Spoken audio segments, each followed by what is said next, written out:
Welcome friends, मैं आयुष श्रीवास्तव आपका स्वागत करता हूं हमारे चैनल द एएस एजुकेटर्स पे। और जैसे कि आप जानते ही हैं कि आज बहुत दिनों के बाद हमारी क्लासेस हो रही हैं।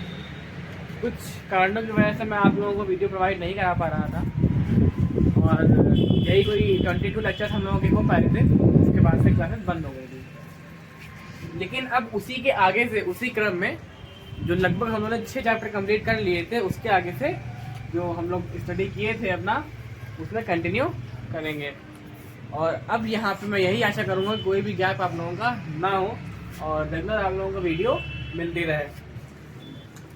तो याद होगा आप लोगों की हम लोगों ने अब तक 6 चैप्टर कंप्लीट कर लिए थे और जो हम लोगों का 7th चैप्टर था उसकी स्टार्टिंग कर दी थी, जो कि हमारा NVP KVP वाला चैप्टर था हमारा, जिसमें हमको फॉर्म्स के बारे में डिस्कस करना था।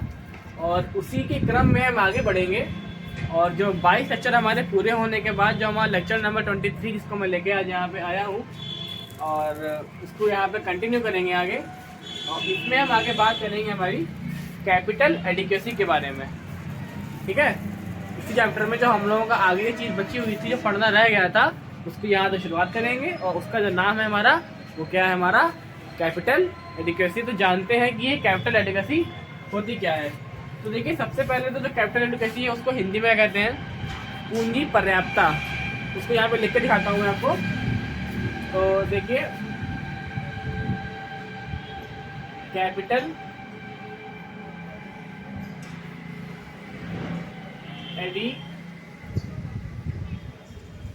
एडिक्वेसी, ठीक है। इसको हिंदी में हम क्या कहते हैं, पूंजी पर्याप्तता, ठीक है। ये हमारा जो टॉपिक है NSC वाले चैप्टर में ही, जो हमको आगे स्टडी करना था, ये उसके आगे से हमने यहाँ पे स्टार्टिंग अपनी कर दी है। तो देखिए, हमारा कैपिटल एडिक्वेसी क्या है। तो कैपिटल एडिक्वेसी का, जैसे कि मैं आपको अगर सिंपल भाषा में बताऊं कि जो बैंक होती हैं, तो अगर बैंक को किसी कारण से कोई नुकसान होता है, ठीक है ना, बैंक को किसी कारण से नुकसान होता है, तो उस जो नुकसान की भरपाई करनी है, तो उस नुकसान से जो जिसका कस्टमर्स हैं बैंक के, उनको कोई जो है दिक्कत ना हो सके, उनको परेशानी ना हो, तो बैंक जो अपने पास पैसा सेव करके रखती है ताकि वक्त पड़ने पर नुकसान की स्थिति में वो उसको वहाँ पे चुका सके। तो उनका जो वो पूंजी जो होती है, उसको हम कहते हैं कैपिटल एडिक्वेसी, मतलब कि पूंजी पर्याप्तता। जो कमी हो गई है उसको पर्याप्त रूप से पूर्ण करने के लिए जो पूंजी बचा के रखती है बैंक, उसको कैपिटल एडिक्वेसी के नाम से जानते हैं। तो इसके बारे में लिख लेते हैं कि जो हमारी कैपिटल एडिक्वेसी होती है, क्या हो गई कि जो कैपिटल एडिक्वेसी हमारी बैंक के द्वारा रिजर्व रखी जाती है।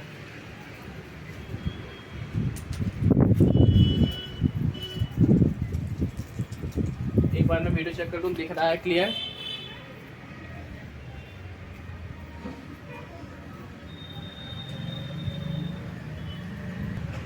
जी हाँ, बिल्कुल क्लियर यहाँ पे दिख रहा है। तो अब जानते हैं, इसका हम लिखते हैं आगे कि every bank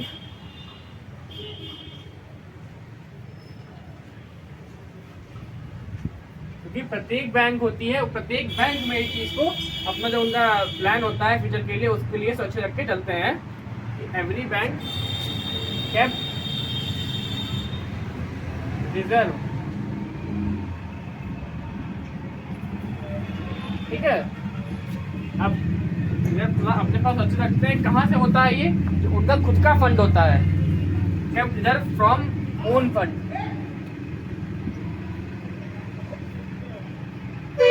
from own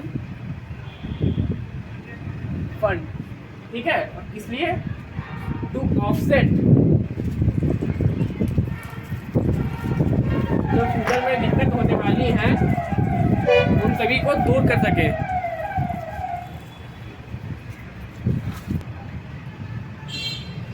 to offset future losses, future losses, मतलब कि प्रत्येक बैंक इसको फंड को अपने पास सुरक्षित रखती है ताकि अगर भविष्य में किसी तरीके की कोई भी दिक्कत परेशानी का सामना करना पड़े तो बिना किसी के मदद लिए या बिना नुकसान जाए उस फंड को सहायता से वो अपने कर्ज को पूरा कर सके या जो भी कमी हुई है उसको पूरा कर सके, इसीलिए प्रत्येक बैंक के द्वारा ये फंड सुरक्षित रखा जाता है। अब दूसरी बात करते हैं कि जो इसका रेशियो होता है कि कितना हर मतलब जितना भी अमाउंट जमा हो रहा है उसमें से कितना कितना करके सेव करते रहना है। इसका जो कुछ रेशियो होता है, हर चीज़ का भी एक माप होती है, वैसे इसमें भी एक माप होती है कि कितना बचाना है। और ये माप जो होती है इसको निर्णय कौन लेता है कि कितना आपको सेव करना है। तो ऐसा तो है नहीं कि प्रत्येक बैंक इसको डिसाइड करेगी, तो इसको डिसाइड करती है हमारी RBI। ठीक है, तो कैपिटल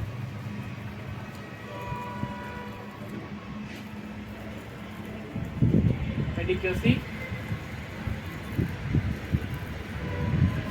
रेशियो, ठीक है, जो इसका रेशियो है हमारा कैपिटल एडिक्वेसी रेशियो है, इसको हमारा कौन डिसाइड करता है, डिसाइडेड बाय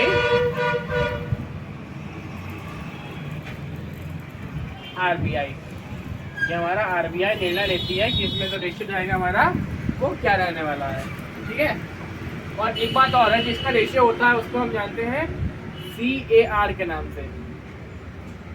ठीक है, कैपिटल एडिक्वेसी क्या हो गई हमारी, every bank kept reserve from own fund to offset future losses, मतलब भविष्य में अगर कोई भी नुकसान होता है तो उसको बिना किसी परेशानी के सामना किए हम सुलझा सकें। और इसका जो रेशियो होता है वो कौन तय करता है, ये हमारा RBI reserve bank of India तय करती है कि इसका रेशियो क्या रखना है। तो अब इसको यहाँ पे इतना रखते हैं। अब बात करते हैं कि IRDAI क्या है, इसको भी नोट कर लीजिए, फिर इसको बिठा के मैं आगे IRDAI के बारे में आपको क्लियरिटी से बताता हूँ। तो इसको अभी नोट कर लीजिए।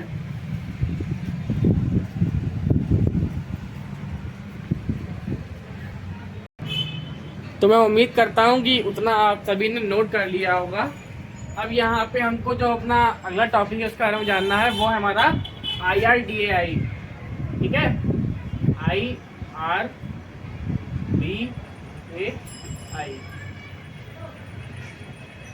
अब बात करते हैं कि IRDAI क्या है।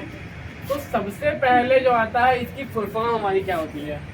ठीक है, तो इसकी फुल फॉर्म जानते हैं क्या, IRDAI जो है हमारा, इसकी फुल फॉर्म हमारी क्या होगी। देखिए, बैंक से रिलेटेड जितनी भी एक चीज़ बता दूँ मैं आपको कि अगर स्टार्टिंग में आपको आई दिख रहा था, एक कॉमन चीज़ है कि अधिकांशतः रूप से वहाँ पे आई से हमारा इंश्योरेंस के रूप में हम जानते हैं। ठीक है, जैसे इंडियन भी होता है या फिर कुछ और भी हो सकता है, लेकिन अधिकतम बैंक एग्जाम में अगर कोई फुल फॉर्म आपको अटक रही है और शुरुआत में आई है तो वहाँ से इंश्योरेंस का ही मेन होता है। तो insurance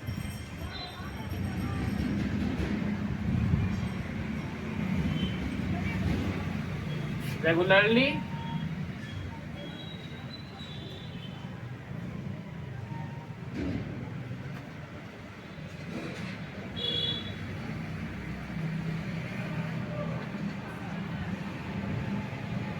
insurance regularly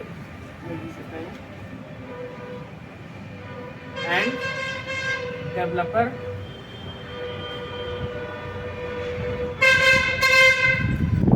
insurance regularly and developer authorities of India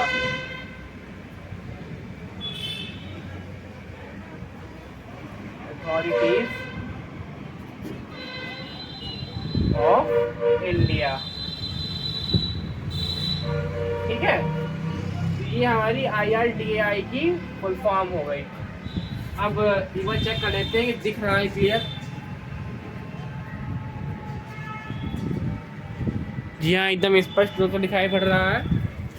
अब देखिए, बात करते हैं यहाँ पे कि जो हमारा IRDAI है, इसकी हमारी सबसे पहले पहल कब की गई थी, कब इसकी खोज की गई थी।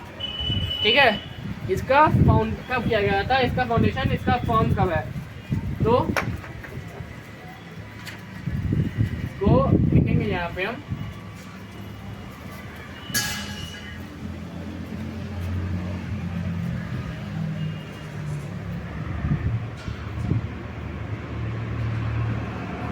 It was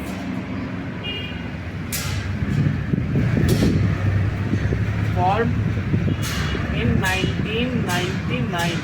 ठीक है, It was formed in 1999।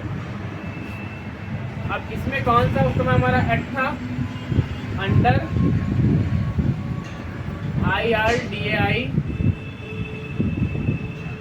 Act, क्योंकि जब भी कोई चीज़ पास होती है उसका एक अपना एक्ट होता है। इसका जो एक्ट था तो क्या नाम हमारा 1999 ही था।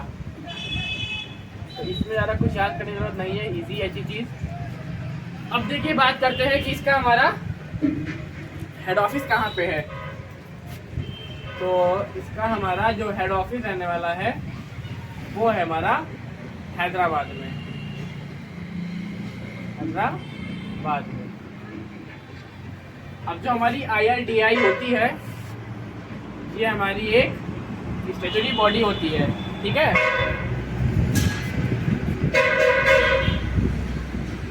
It is a statutory body, okay. अब यहाँ पे बात करते हैं कि जो इसमें हमारे इस पे जो बोर्ड ऑफ डायरेक्टर होंगे, ठीक है, वो कौन होंगे और कौन कौन होता है, ठीक है। तो सबसे पहले बात करते हैं कि बोर्ड ऑफ डायरेक्टर।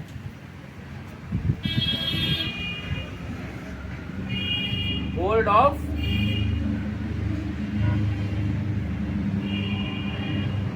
देख लो कितना इंच दिखाई पड़ रहा है, अभी तो काफी जगह है, लिख सकते हैं वहां पे आराम से, ठीक है। तो इसमें हमारे कितने वो डायरेक्टर होते हैं, 10 डायरेक्टर हमारे इसमें होते हैं, जिसमें से हमारे चेयरमैन भी इसी में काउंट किए जाते हैं, मतलब कि इंक्लूडिंग चेयरमैन, इंक्लूडिंग चेयरमैन। अब बात करते हैं यहाँ पे कि जो हमारे करंट टाइम में जो हमारे चेयरमैन है इसमें वो कौन है। तो इस टाइम हमारे जो चेयरमैन हैं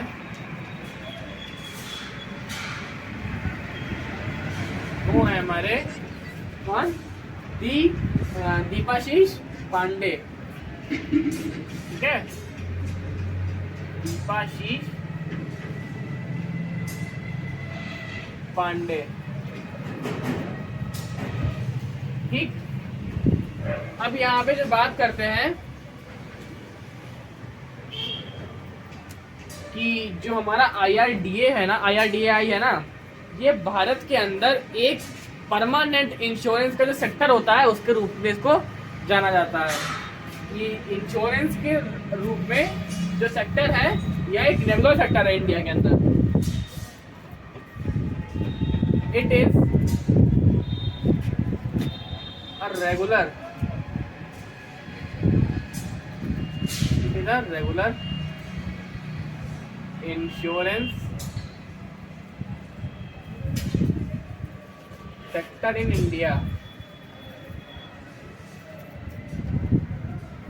सेक्टर इन इंडिया, ठीक है। और इसको जो पब्लिक सेक्टर में जिस नाम से जानते हैं, तो इसका जो पब्लिक सेक्टर है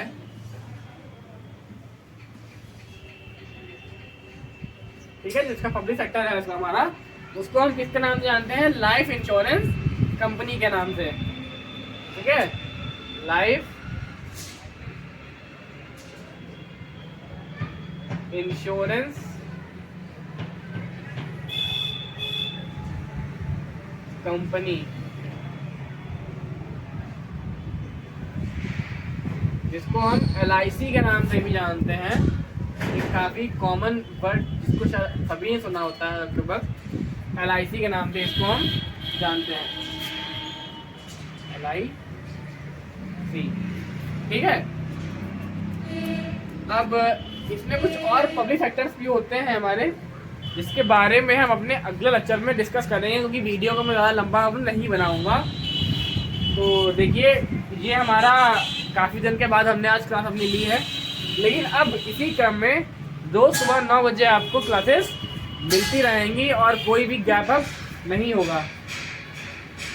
और जो हमारा कोर्स है उसको धीरे धीरे हम करके कवर अपना कर लेंगे। पहले ही हमने अपने 6 चैप्टर कंप्लीट कर लिए हैं और बाकी अब हम रेगुलर क्लास के द्वारा अपने करते रहेंगे।